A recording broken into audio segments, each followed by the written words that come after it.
The smoke alarms didn't go off. We tried to help her, they told the firefighters. But the 911 call had my voice screaming, "They nailed my windows shut. I can't get out. They want me dead." When investigators saw the fresh hammer marks, everything changed. Imagine waking up in a nightmare, choked by smoke, realizing your childhood home is burning around you. Now imagine, in that searing panic, discovering every single window in your bedroom has been nailed shut. And the people who put you there are your own parents. That night, as flames licked closer, a desperate 911 call was the only thing that saved my life, tearing down their perfect facade and exposing the horrific truth. They wanted me to die.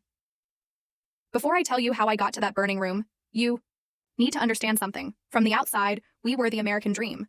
My mom, Susan, was the picture of suburban elegance, always impeccably dressed, volunteering at church, throwing these elaborate neighborhood parties. And my dad, Harold, respected accountant, little league coach, always a friendly wave for everyone. Our house in Minnesota, pristine, award-winning garden. People constantly told me how lucky I was to have such wonderful parents. I was their only child, their perfect little Amber. But behind that glossy white front door, with its perfectly seasonal wreaths and welcoming mat, our life operated under a completely different set of rules. The first time I felt that chilling shift, I was just 7 years old.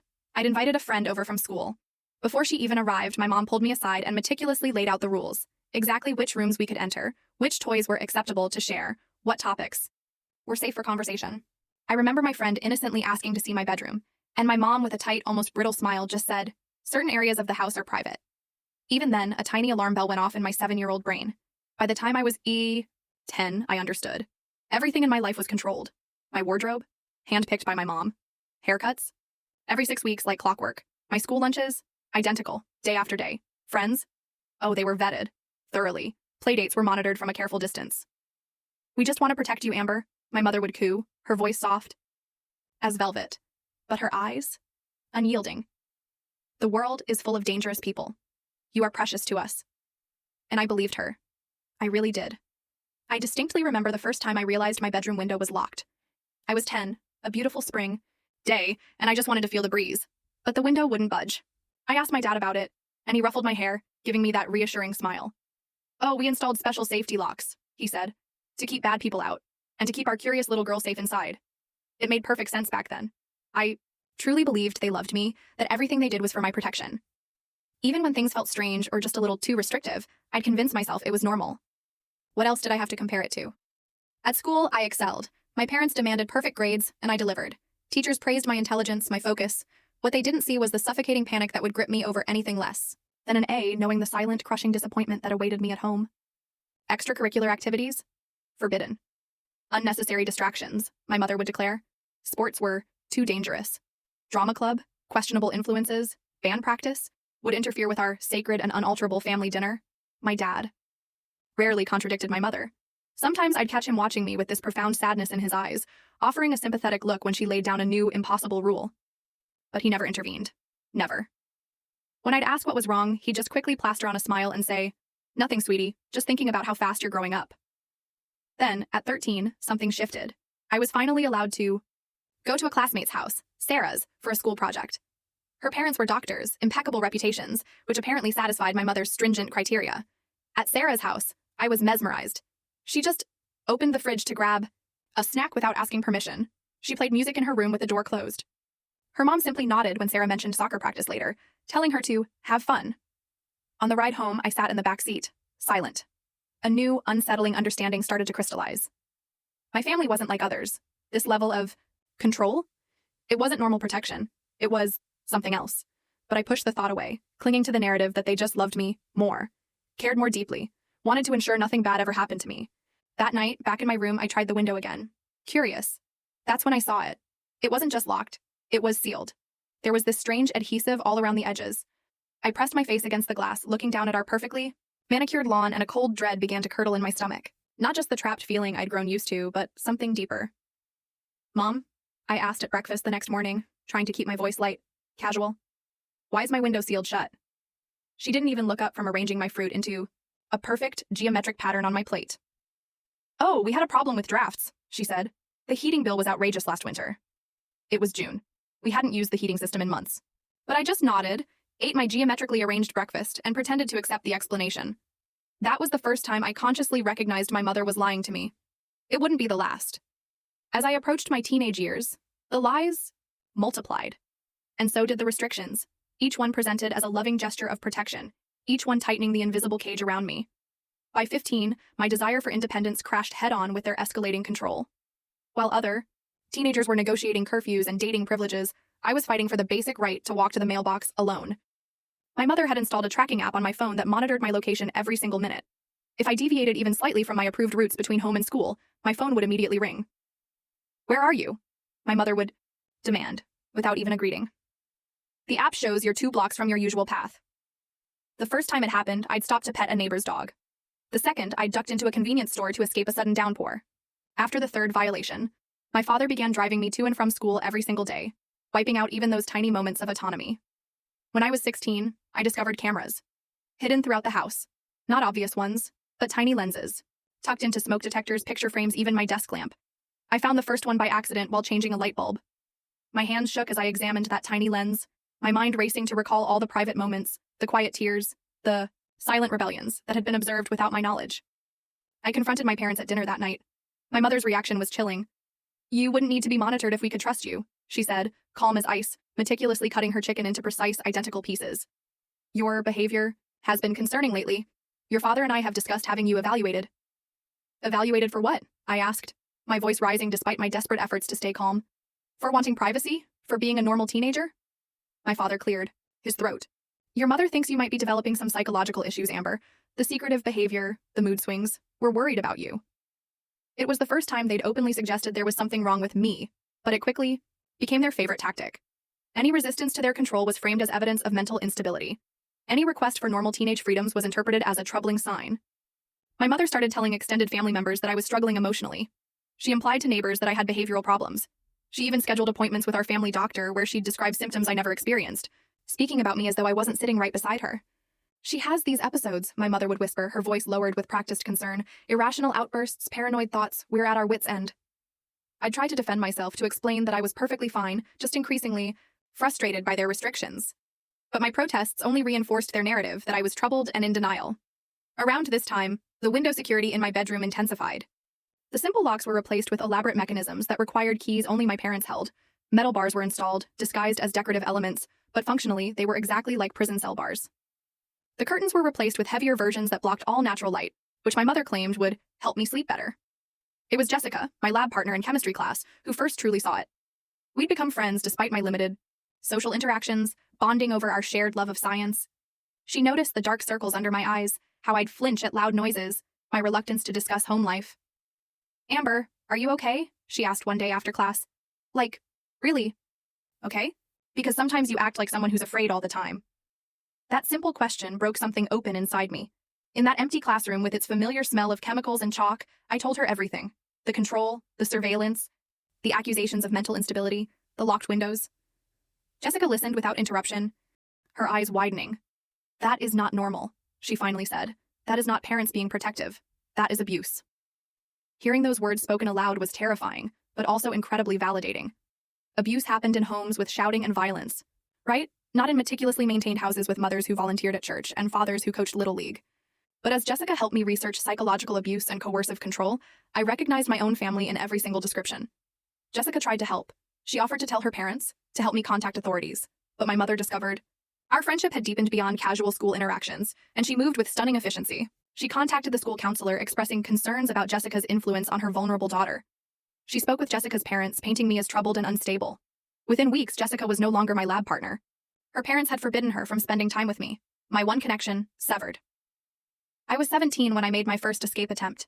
I'd secretly saved money from the meager allowance my parents provided, carefully researching bus routes and youth shelters. One night, I packed a small bag and waited until the house was silent. I climbed out my bedroom window, having spent weeks carefully loosening the newest security measures without detection. I made it 3 miles. 3 miles. Before my father's car pulled alongside me. He didn't speak. I just got in, my small bag of belongings clutched to my chest, my heart a raw, bleeding wound. At home, my mother was already on the phone with the police, tearfully reporting that her mentally disturbed daughter had run away during an episode. "She's not well," I heard her saying. "We've been trying to get her proper help. We're so worried she might hurt herself."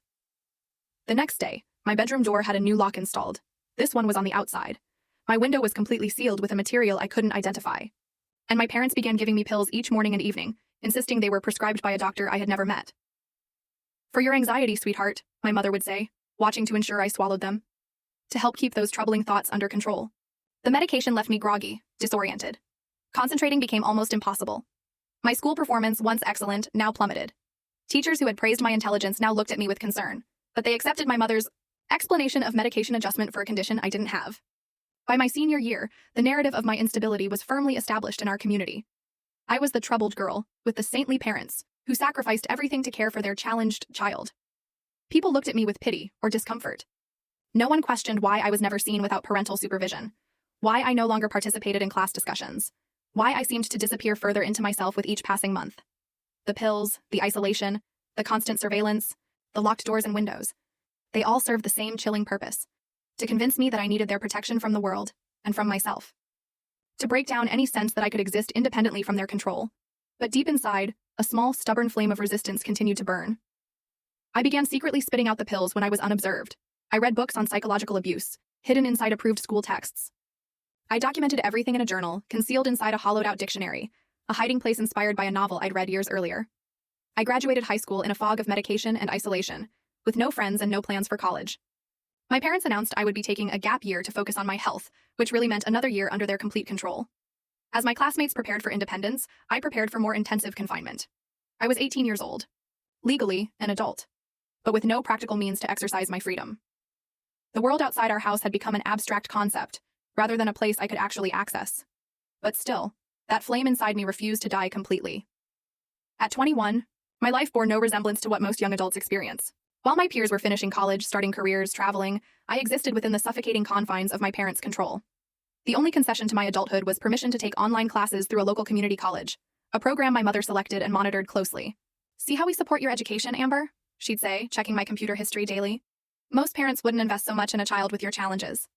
The challenges she referred to were entirely their creation, a narrative so thoroughly established that even I sometimes questioned my own perceptions. Was I really unstable? Did I truly need the protection they insisted upon? That doubt was by design, a product of years of gaslighting and isolation. But then, during my online psychology class, I encountered information about emotional abuse that resonated so deeply it was like a gut punch. I began to understand the tactics my parents employed: isolation, gaslighting, control, monitoring, medication. During lectures, I would mute my computer and silently cry, recognizing my entire life in the clinical descriptions of abuse victims. My professor, Dr. Matthews, noticed my exceptional work on assignments related to family dynamics and psychological control. During a required video conference, she asked questions that suggested she sensed something beneath my careful, rehearsed responses. I was terrified of saying too much, knowing my mother often stood just outside my door during these calls. But Dr. Matthews seemed to understand. "Amber," she said casually at the end of our call, "there are resources available for young adults transitioning to independence. I'll email you some information. Some of my students find it very helpful." The email contained links about domestic abuse, subtly hidden within resources about scholarship opportunities. I understood immediately. She suspected. And for the first time in years, I felt seen. A secret plan began to form. My online transcription job, approved by my parents because it could be monitored and didn't require leaving the house, paid me directly to a PayPal account. I began diverting small amounts to a secret bank account, created using information from one of Dr. Matthews' resource links. I researched domestic violence shelters, memorizing phone numbers, unable to write them down for fear of discovery. In those months, I also formed my first real connection with a neighbor. Lauren Davis moved into the house next door, a young nurse who worked night shifts at the local hospital. She'd wave to me when I was allowed into the backyard for supervised fresh air. She noticed how my mother hovered during those brief outdoor moments, how my father always checked the perimeter of our property before I was permitted outside. One day, Lauren approached our fence while my mother was distracted by a phone call. "Is everything okay with you?" she asked quietly. "I don't mean to intrude, but something seems off." Before I could respond, my mother was beside me, her arm around my shoulders in what would appear to be an affectionate gesture, but felt like a vice. "Amber has some special needs," my mother told Lauren, her voice dripping with practiced sympathy. "We have to be very careful with her. Behavioral issues, you understand." Lauren nodded politely, but I saw the doubt in her eyes. She didn't believe my mother. And that small, fleeting moment of recognition gave me hope. Over the following weeks, I managed to slip Lauren notes through a loose board in the fence during my supervised outdoor time. Brief, desperate messages explaining my captivity, begging for help. Lauren responded, leaving tiny folded papers in the same gap. She believed me. She was willing to help. We developed a plan for her to contact authorities with my detailed accounts of abuse. But my parents discovered our communication. I never learned how, whether it was surveillance footage from one of their hidden cameras or simply my mother's terrifyingly constant vigilance. One evening, my father entered my room, holding one of Lauren's notes. Who is trying to take you away from us, Amber? He asked, his voice eerily calm. Who has been feeding your delusions? That night, they took everything. My computer, my phone, even the books from my online classes. My father installed deadbolts on my bedroom door, this time not even pretending they were for any purpose other than keeping me confined. And that's when I heard it, the sound of hammering, late at night. I crept to my bedroom door, peering through the crack. My father was methodically driving nails through the window frame in the hallway. When he finished, he applied some kind of sealant around the edges. Harold, my mother whispered. Make sure they're secure. She's been planning something. I can feel it. This feels extreme, Susan, my father replied, his voice hesitant for perhaps the first time I could ever remember. She is our daughter. She is sick, my mother hissed back. She'll run away and end up dead in a ditch somewhere. Everything we do is to protect her from herself. Do you want her blood on your hands? The next morning, I confronted them at breakfast, abandoning the compliant persona I'd maintained. As protective camouflage. I saw you nailing the window shut, I said, my voice shaking. Why are you doing this? My mother's face showed no surprise, only calm, chilling resolution. To protect you from yourself, Amber. Your recent behavior shows you're having another episode. What happens if there's a fire? I asked, my voice barely a whisper. How would I get out? We would save you, my father mumbled, not meeting my eyes. We always take care of you. You are imprisoning me, I cried. My mother's smile was chilling. We are saving you. Someday you will understand. After that confrontation, conditions deteriorated rapidly. Food was strictly controlled, served in small portions at irregular times. Bathroom visits were supervised, the door required to remain partially open. The medication increased, new pills with stronger effects that left me disoriented and nauseous. I overheard my mother on the phone with someone discussing residential treatment facilities. I understood with horrifying clarity that they were planning to institutionalize me, to transfer their home prison to a more official one, where their narrative of my mental instability would be accepted without question. Lauren tried once more to help. I heard her arguing with my parents on the front porch, threatening to call the police. My mother's response was practiced, perfect. We appreciate your concern for our daughter, she said, with convincing sincerity. But Amber has serious psychological issues that require specialized care. The police are well aware of her condition. In fact, Officer Reynolds has been wonderfully supportive of our situation. Would you like his number? It was a bluff, but an effective one. Lauren retreated, but I could see from my window that she watched our house more intently. Her curtains often parted, her presence visible at her windows at odd hours. My health began to deteriorate rapidly from the stress, insufficient nutrition, and the side effects of unnecessary medication. I lost weight. My hair began to fall out. Sleep was elusive, broken by nightmares when it came at all. Yet despite my weakened state, my resolve strengthened. I understood with perfect, terrifying clarity that I needed to escape, or I would die in that house, either from their direct actions or from the slow poison of captivity.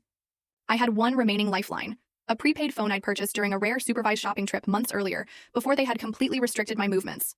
I'd hidden it inside a heating vent in my room, only using it when absolutely certain I was unobserved. The battery was low and I had no charger, but I preserved it for an emergency. I didn't know then how soon that emergency would come, or that it would arrive in the form of flames and smoke that would nearly claim my life. The night that changed everything began ordinarily enough. My parents conducted their usual evening routine, checking locks, administering my medication, securing me in my room for the night. I pretended to swallow the pills, but tucked them under my tongue, spitting them into a tissue once I was alone. It was a small act of defiance that thankfully kept my mind clearer than they intended. I fell into a restless sleep around 11, only to wake suddenly at 2 in the morning to an unusual sound from downstairs.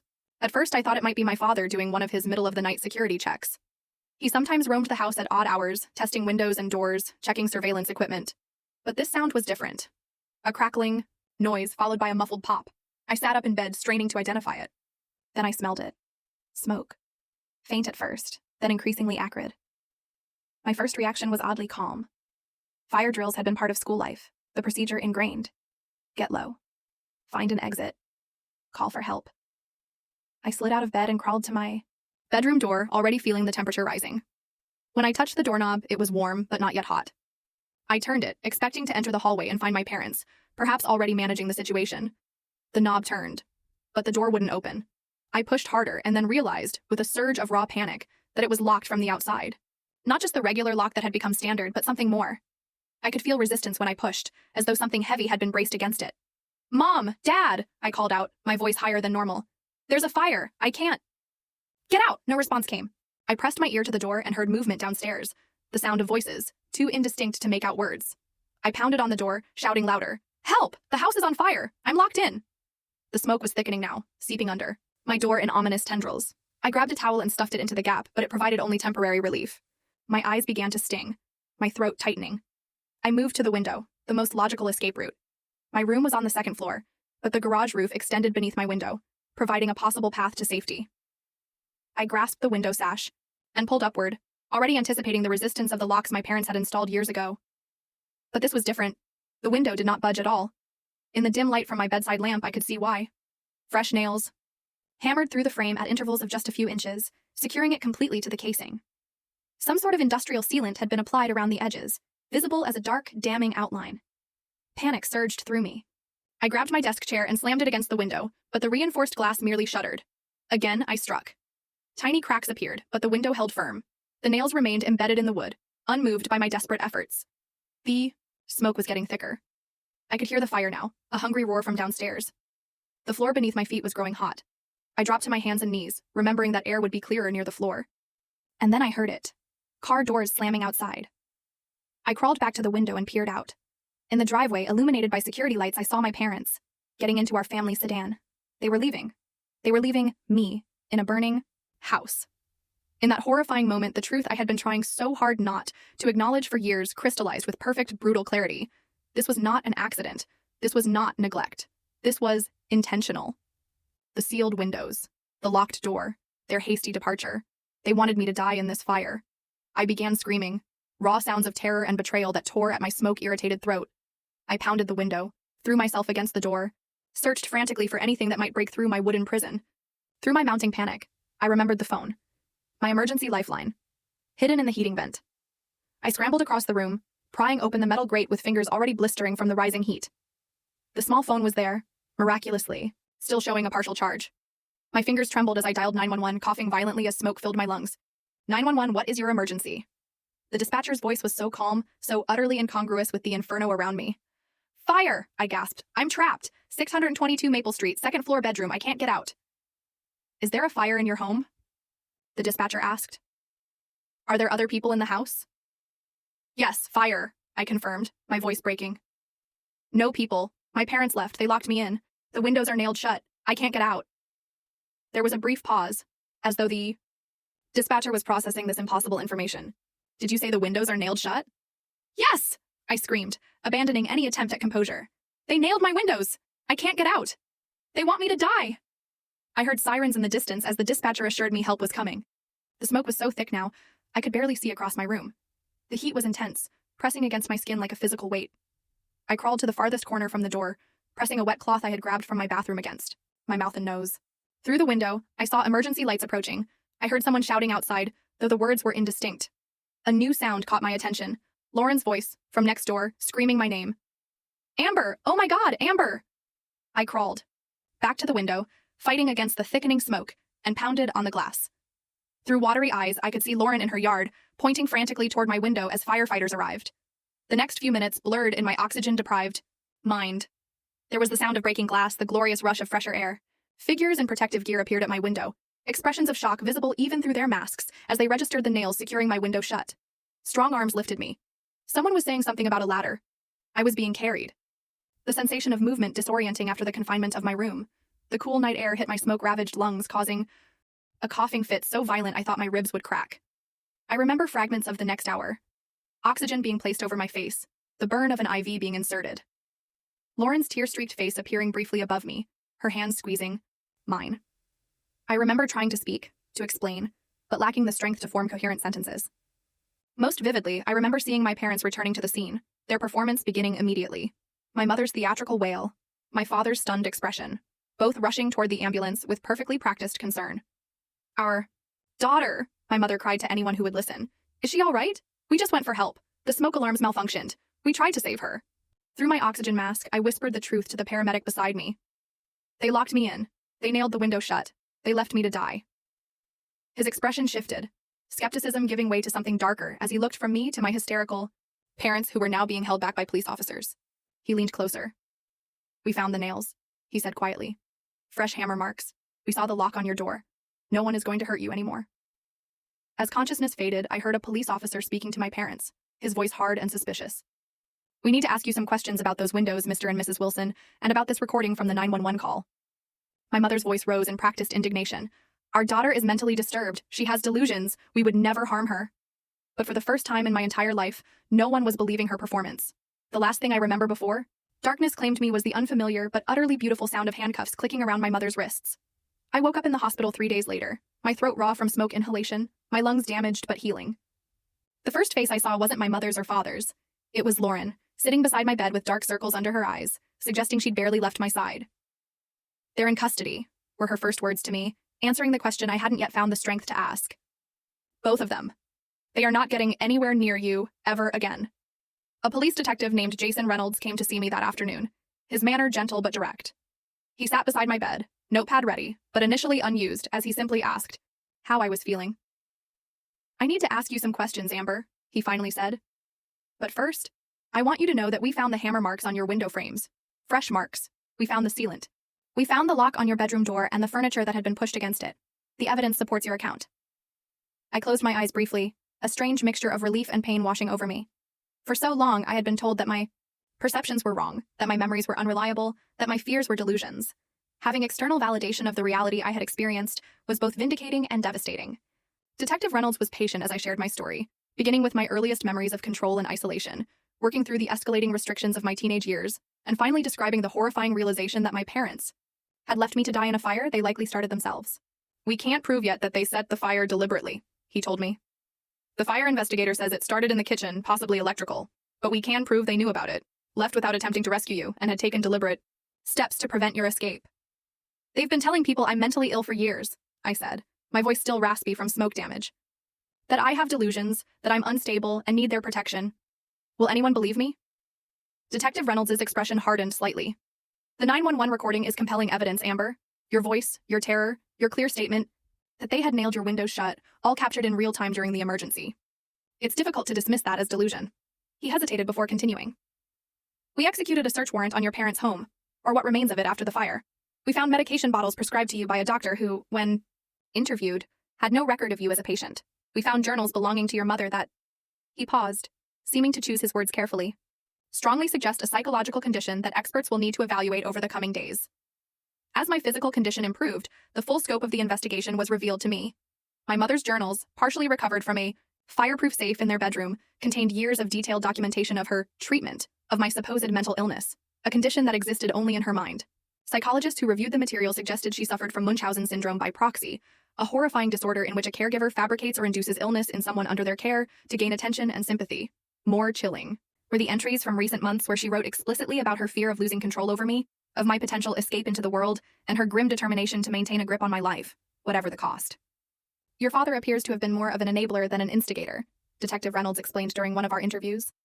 "He admitted knowing what your mother was doing was wrong, but claims he was afraid to contradict her. He had been cooperating with the investigation, providing shocking details about the progression of my confinement." Lauren became a key witness, describing her observations of my restricted movements, the supervised backyard visits, the notes I had passed to her, and her unsuccessful attempts to get authorities to investigate before the fire.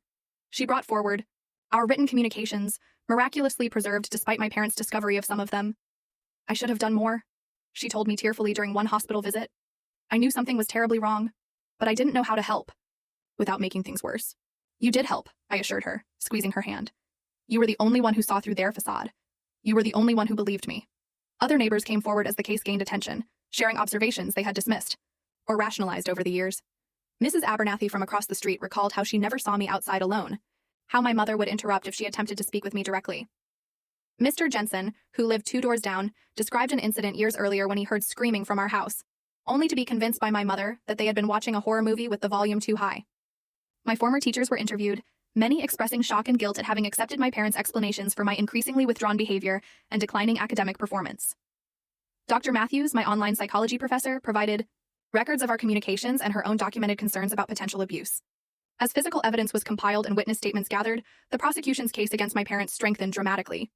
The district attorney explained to me that they would be charged with attempted murder, false imprisonment, child abuse for the years before I turned 18, and numerous other crimes. "Your mother's journals are particularly damning," she told me. "They show premeditation and a disturbing lack of remorse. In one entry from just weeks before the fire, she wrote about how she would rather see you dead than independent of her control." The revelation struck me like a physical blow. I had understood on some intellectual level that my mother's love was twisted and possessive. But to have confirmation that she had actually contemplated my death, it was still profoundly shocking, a cold, hard truth that settled deep in my bones. As my physical recovery progressed, I began working with a trauma specialist, Dr. Eleanor Simmons, who helped me process not only the acute trauma of the fire, but the lifelong psychological abuse I had endured. For the first time, I could speak freely about my experiences, without fear of being labeled delusional or having my reality denied. What you are describing is gaslighting in its most extreme form, Dr. Simmons explained during one of our sessions. They systematically undermined your trust in your own perceptions, isolated you from anyone who might validate your reality, and created an alternative narrative about your mental state that served their purposes. One of the most difficult aspects of recovery was accepting that the parents I had desperately tried to please, whose love I had craved even amidst their abuse, had been willing to let me die rather than lose control over me. Dr. Simmons helped me understand that their behavior reflected their own severe psychological disturbances, not any failure or deficiency on my part. You survived by maintaining an inner core of truth, she told me. Despite years of having your reality denied, you held on to what you knew to be true. That resilience saved your life. 6 weeks after the fire, strong enough to leave the hospital, but with nowhere to go, I moved temporarily into Lauren's spare bedroom. The community that had once believed my parents' narrative about my supposed mental illness now rallied around me. A local law firm took my case pro bono, helping me navigate victim services and the upcoming criminal proceedings. As the preliminary hearing approached, I steeled myself to face my parents in court for the first time since the fire. The evidence against them was substantial, but I knew their ability to present a convincing facade of loving concern. For 29 years, they had fooled everyone. Part of me still feared they might do so again. Remember, Detective Reynolds told me the day before the hearing, we have the 911 recording. We have the physical evidence. We have your mother's own writings. And most importantly, we have you, alive and able to tell the truth. The truth that had been denied for so long was finally going to be heard. The courtroom was smaller than I had imagined from movies and television shows. Polished wood, fluorescent lighting, the slight echo of footsteps on the hard floor. I sat beside the prosecutor, a woman named Julia Winters, who had spent hours preparing me for this moment. Still, nothing could have fully readied me for the sight of my parents entering in handcuffs, looking smaller and older than in my memory. My mother's eyes found mine immediately, her expression a practiced blend of concern and betrayal that I had seen countless times before. My father looked at the floor, shoulders hunched, the embodiment of defeat. For a moment, I felt a flicker of the old guilt they had so carefully cultivated in me. Then I remembered the nails in my window frames, the smoke filling my lungs, their car driving away as flames consumed our house with me trapped inside. And that flicker died. The preliminary hearing expanded into a full trial that lasted 3 weeks. Evidence mounted day by day. The 911 recording played for the jury, their faces reflecting horror as they heard my desperate screams. Forensic analysis of the window frames showed fresh nails and sealant applied just days before the fire. Medical experts testified about the unnecessary medications I had been given for years. Psychologists explained the insidious patterns of abuse and control evident in my parents' behavior. My mother maintained her performance throughout, insisting to anyone who would listen that she had only ever tried to protect her mentally disturbed daughter. She cried on cue, spoke with perfect maternal concern about my condition, and expressed confusion about why I would fabricate such terrible accusations against parents who loved me so devotedly. Amber has always had a vivid imagination, she testified, dabbing at non-existent tears. As a child, she would tell stories that simply weren't true. As she grew older, the stories became darker, more paranoid. We consulted doctors, tried medication, did everything possible to help her. My father's defense took a different approach. His attorney portrayed him as another victim of my mother's psychological manipulation, a weak man who failed to protect his daughter, but who never actively participated in my imprisonment.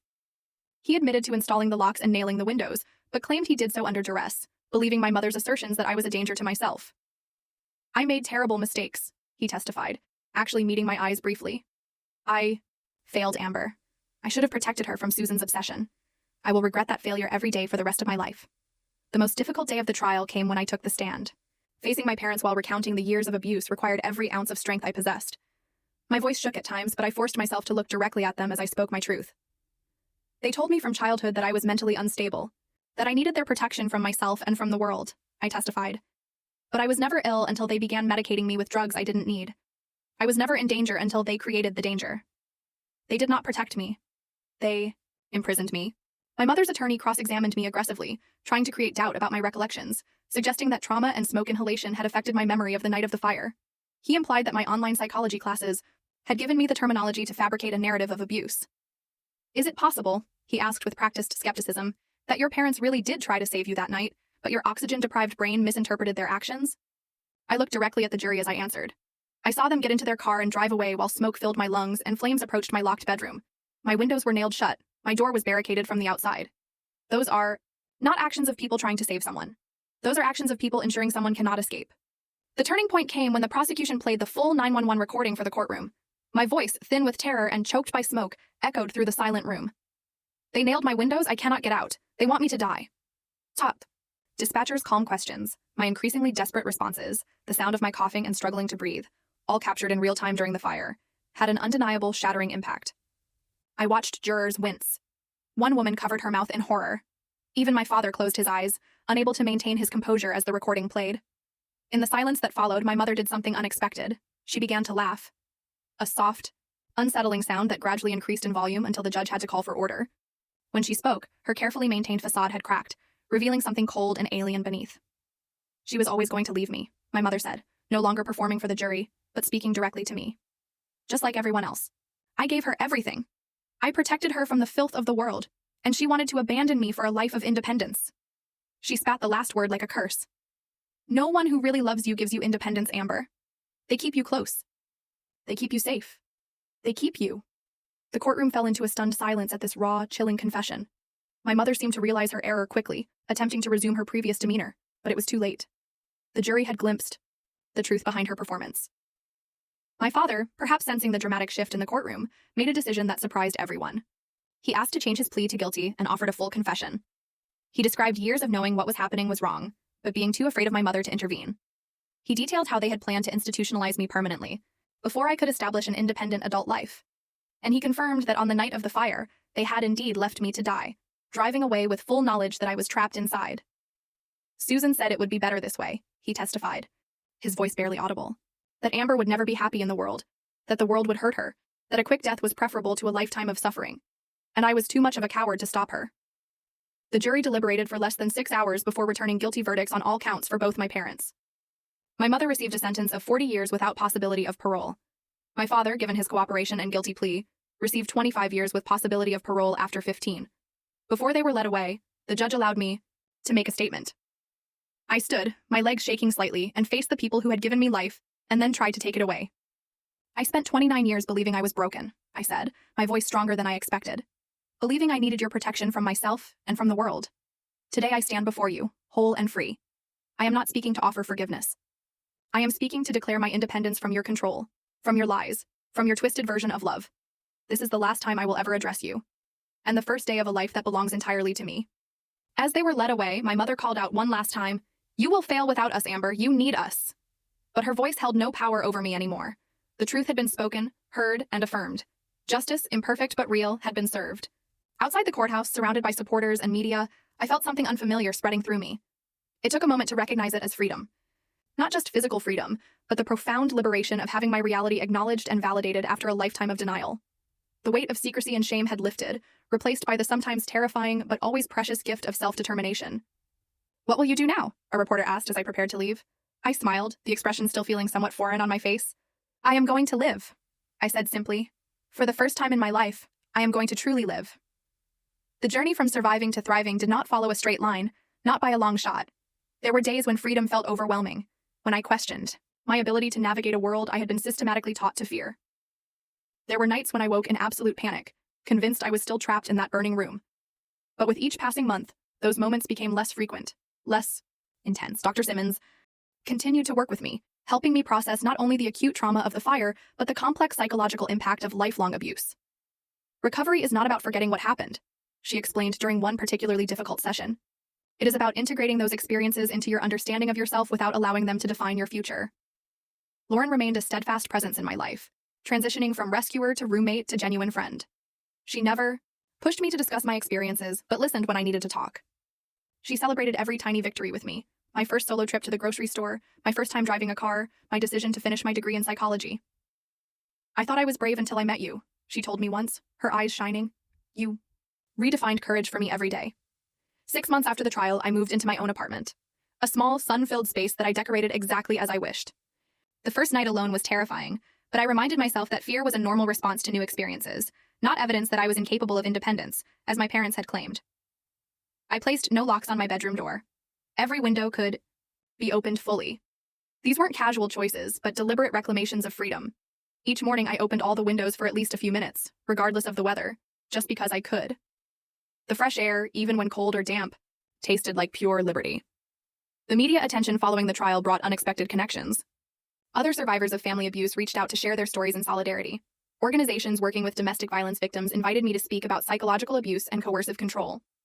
Gradually, I found purpose in helping others recognize and escape situations similar to what I had experienced.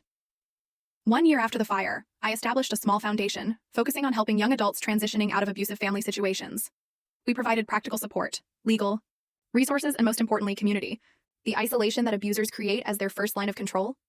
It could be broken through connection with others who understood without explanation. You turned your pain into purpose, Dr. Matthews told me when I invited her to speak at our foundation's first formal event. That is the most powerful form of healing. Not everyone understood my story, of course. Some people still questioned how parents could behave so monstrously, suggesting there must be another explanation. Others implied I should find forgiveness for my own sake, not understanding that for me, freedom from my parents included freedom from any obligation to reconcile with them. I learned to trust my instincts about whom to let into my life. Years of gaslighting had damaged my ability to distinguish between genuine concern and controlling behavior. But with practice and in support, my internal warning system grew stronger. I became attuned to red flags, people who pushed boundaries, who questioned my perceptions, who sought to isolate me from others. The most profound lesson I learned was about the true nature of love. Real love expands rather than contracts. It creates space for growth rather than confinement for protection. It trusts rather than suspects. It releases rather than restrains. 3 years after the fire, I completed my master's degree in counseling psychology, specializing in trauma recovery. My thesis, on psychological abuse within families, drew on both personal experience and extensive research. The day I received my diploma, Lauren and a group of friends surprised me with a celebration that left me speechless with gratitude. From surviving to thriving to helping others do the same, Lauren toasted. You are a walking miracle, Amber. But I didn't see myself as miraculous, merely fortunate. Fortunate that Lauren had heard my screams that night. Fortunate that the 911 operator had recorded my desperate words. Fortunate that investigators had found those fresh hammer marks on my window frames. So many abuse victims never get their moment of validation, their chance at justice, their opportunity for a new beginning. Today, my life bears no resemblance to the prison of my first 29 years. I work with trauma survivors, sharing tools for recovery. I travel, experiencing the world my parents insisted was too dangerous for me to enter. I form relationships based on mutual respect rather than control disguised as protection. The nightmares haven't completely disappeared, but they've lost their power to derail my days. The psychological wounds have formed scars that occasionally ache, but no longer bleed. I carry my history not as a burden, but as hard-won wisdom, about the human capacity for both cruelty and incredible resilience. Perhaps the most powerful realization has been that freedom is not just the absence of physical restraint, but the presence of self-determination. True safety comes not from walls and locks, but from the unwavering knowledge that you can trust yourself to navigate whatever challenges arise. Every window in my current home opens fully, without locks or barriers of any kind. That simple fact represents the safety I have created for myself, the safety that comes from within, rather than being imposed from without. On warm summer evenings, I sometimes sit by my open window, feeling the breeze on my face, and acknowledge how far I have traveled from that smoke-filled room with its nailed-shut windows and sealed-off future. If you are watching this and recognize your own life in any part of my story, please know that you are not alone. Trust your perceptions. Document what is happening. Reach out for help, even if previous attempts have failed. Freedom is possible. Healing is possible. A life reclaimed is possible. Thank you for listening to my story.